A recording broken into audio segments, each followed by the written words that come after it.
Hi guys, welcome back again. So today is October 22, 2023. So na ako'y bagong gihatag nga number. So kana akong gihatag nga number karon. So good karong adlaw. Patda na ninyo. Old Rose na siya. Old Rose means 2 p.m., 5 p.m., 9 p.m. mo ninyo na patdan. Kung di siya mo gawa sa 2 p.m., baliki sa 5 p.m., magilis 5 p.m. sa 9 p.m. Tapos 4 days limit ang maintain na. It means nga imo na siyang patdan ug di pa jud siya mogawas until 4 days na siya.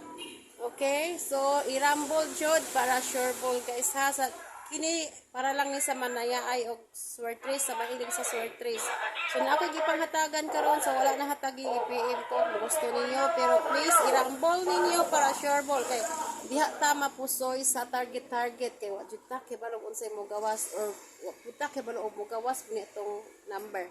Kini ato ang number chamba ra jud ni walay sure win sa sword trace. Walay number nga sure win ug naa mo hatag sure win naay mo hatag ninyo nga sure win nga number dito mo.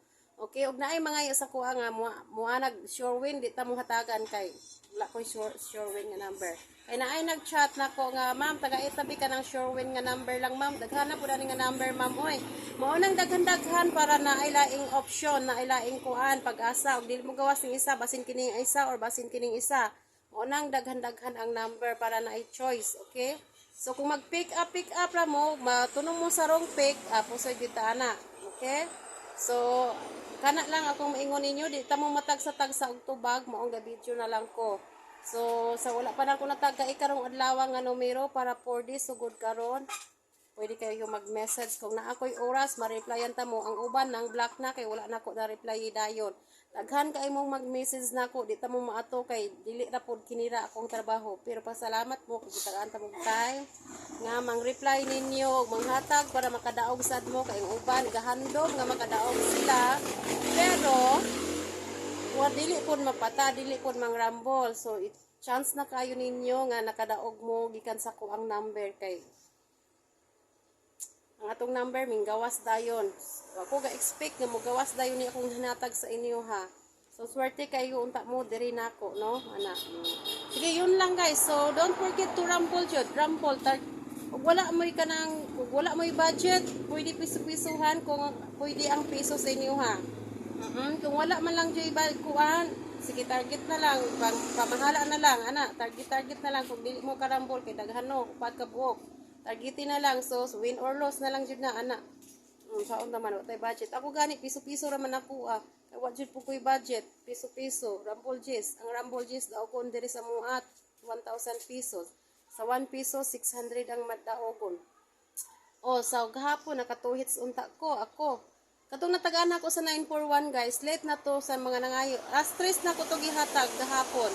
So sa mga late na ngayo, natsambahan ako silang nahatagan ako. So pagka 5 p.m. minggawas gid siya dayon. Kanang 941 at saka target shot. So no need gyud ta mo ato magrambol no. So target. So ang uban na matad magani pero mali man kanang ang uban sold out unsa ba to? So sorry sa dili na ako tagaan kay late na ang uban wala na nako natagae. So kato lang yung late gahapon nga na-chat nako. Natunong lang gid gahapon nga natagaan ako sila. So medyo ubay-ubay gid pud unta to pero wala nila nangapat di nakalimutan nakatulog sila ana. So saon ta man chance na unta to ninyo makadaog. So bawi ta next time. Pero wa kita kibalo mo gawas niya to ang number karon. So kana nga number nga kung pangatag una chance na unta kayo. Pero sige lang bawi ta. Salig lang kay uban murag walay pagsalig kay balihon nila akong numero. Balihon nila. So sige yun lang ang makuan ko ninyo ha. Ako na yung buhat ang video kay dito mo matagsa-tagsa kay napupilaing trabaho. Wala di ko gaatang sa ko ang cellphone. Okay guys, bye. Ako yun ang gibuhat, yun ang gibilara na ako ang ipanghatag ninyo guys. Bye bye.